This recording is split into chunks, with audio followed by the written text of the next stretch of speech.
In Chile's capital of Santiago, horns blared in celebration as groups of people gathered at numerous intersections to celebrate the results after the polls closed.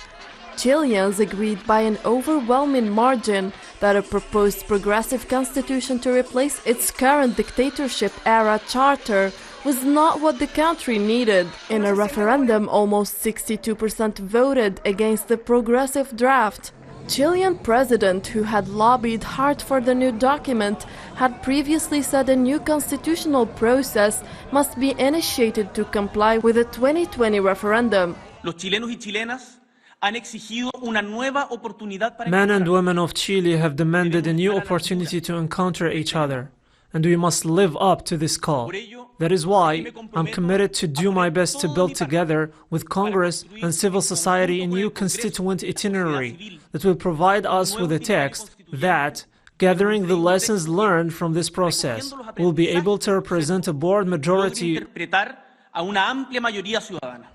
The vote marked the climax of a process that began when the country, once seen as a paragon of stability in the region, exploded in student-led street protests in 2019. We struggled so much with the social outburst when everybody was demanding changes, the politicians, the government, what we had in healthcare, education, and we lost. The unrest was sparked by a hike in public transportation prices, but it quickly expanded into broader demands for greater equality and more social protections. The new constitution would have had a greater focus on social rights, the environment, and gender equality than the existing charter. It would have established autonomous indigenous territories and recognized a parallel justice system in those areas. It doesn't feel like a victory in itself, but rather it feels like a step forward for the country, in which we do want reforms, we do want improvement, but not the way we were doing it.